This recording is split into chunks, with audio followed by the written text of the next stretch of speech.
दोस्तों आरसीबी और मुंबई के बीच जो मैच हुआ उसमें जो है मुंबई इंडियंस की करारी हार हुई थी। और जो ये हार थी मुंबई इंडियंस की, उसमें पूरी टीम की नींव हिला हिला सकती है, क्योंकि ये सिर्फ हार नहीं थी, ये वो हार थी जिसके बाद मुंबई इंडियंस के ड्रेसिंग रूम में सन्नाटा पूरी तरीके से फैल गया था और कप्तान के चेहरे पर साफ साफ गुस्सा दिखाई दे रहा था। हार्दिक पांड्या के चेहरे पर सामने थी रॉयल चैलेंजर्स बैंगलोर और मुकाबला खत्म होते ही हर कोई एक चीज़ ही समझ गया था कि बहुत कुछ गलत हो रहा है मुंबई इंडियंस के साथ, हार्दिक पांड्या के साथ।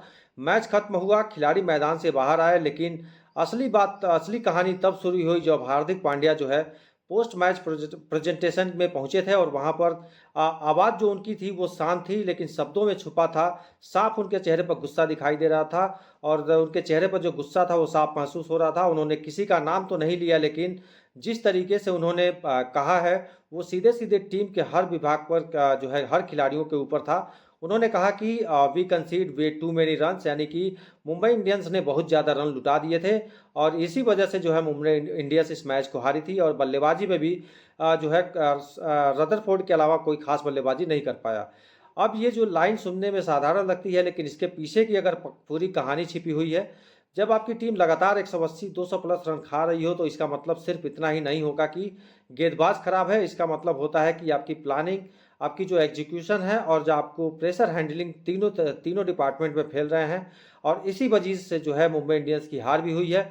और अगर हम गेंदबाजी पर नज़र डालें तो जसप्रीत बुमराह जैसे मैच विनर गेंदबाज जो अकेले मैच पलटने की क्षमता रखते हैं, वो भी इस बार विकेट के लिए संघर्ष करते हुए दिखाई दे रहे थे।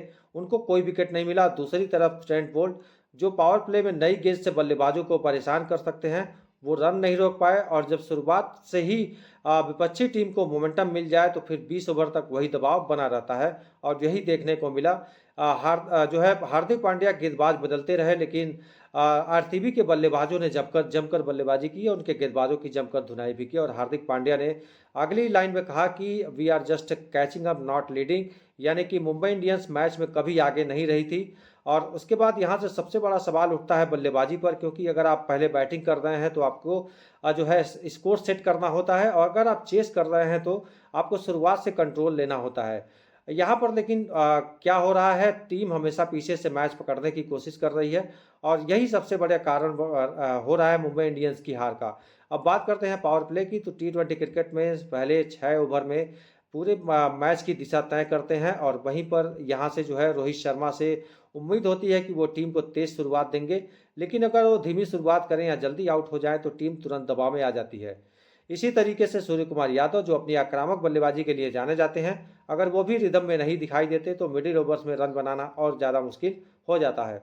हार्दिक पांड्या ने एक और बड़ा संकेत दिया है कि we have to look at other option. ये सिर्फ एक स्टेटमेंट नहीं है, ये एक जो है वार्निंग है। अगर इसका मतलब साफ है कि जो मुंबई इंडियंस की प्लेइंग 11 है उसमें बदलाव होना जो है वो तय दिखाई दे रहा है।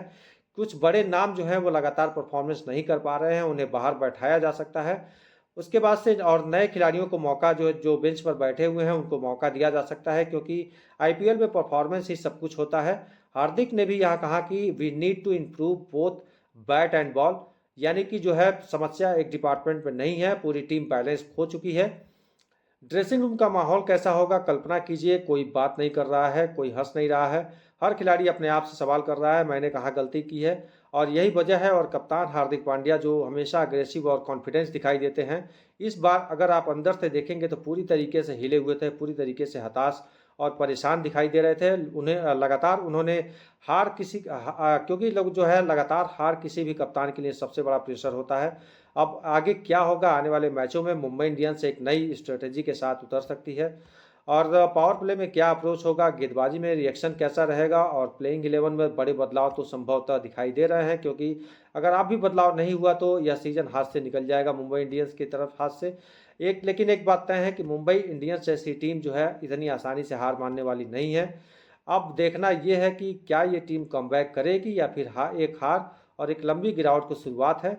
आपका मानना क्या है, किस खिलाड़ी को बाहर बैठना चाहिए और किस खिलाड़ी को मौका मिलना चाहिए? आप लोग कमेंट करके ज़रूर बताइएगा।